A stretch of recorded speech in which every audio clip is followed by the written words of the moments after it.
Whenever I have been wrecked, we had sailed as cheerily as you please. No 13s, no Fridays, no dead men in the hold. I believe it generally happens that way. I dare say you remember those two Benton boys that were so much alike? It is no wonder, for they were twin brothers. They shipped with us as boys on the old Boston Belle, when you were mate and I was before the mast. I was never quite sure which was which of those two, even then, and when they both had beards it was harder than ever to tell them apart. One was Jim, and the other was Jack. James Benton and John Benton. The only difference I could ever see was that one seemed to be rather more cheerful and inclined to talk than the other, but one couldn't even be sure of that. Perhaps they had moods. Anyhow, there was one of them that used to whistle when he was alone. He only knew one tune, and that was Nancy Lee, and the other didn't know any tune at all. But I may be mistaken about that, too. Perhaps they both knew it. Well, those two Benton boys turned up on board the Helen B. Jackson. They had been on half a dozen ships since the Boston Belle, and they had grown up, and were good seamen. They had reddish beards, and bright blue eyes, and freckled faces, and they were quiet fellows, good workmen on rigging, pretty willing, and both good men at the wheel. They managed to be in the same watch.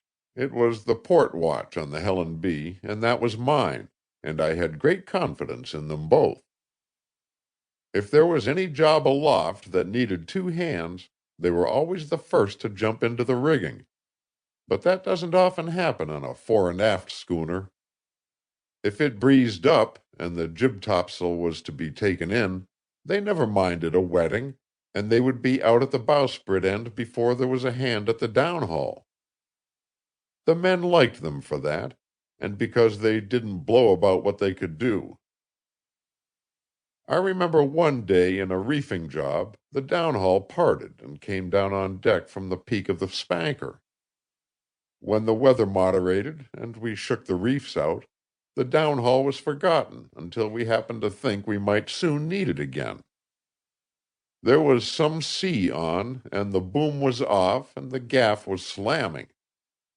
One of those Benton boys was at the wheel, and before I knew what he was doing, the other was out on the gaff with the end of the new downhaul, trying to reeve it through its block. The one who was steering watched him, and got as white as cheese. The other one was swinging about on the gaff end, and every time she rolled to leeward, he brought up with a jerk that would have sent anything but a monkey flying into space. But he didn't leave it until he had rove the new rope, and he got back all right. I think it was Jack at the wheel, the one that seemed more cheerful, the one that whistled Nancy Lee.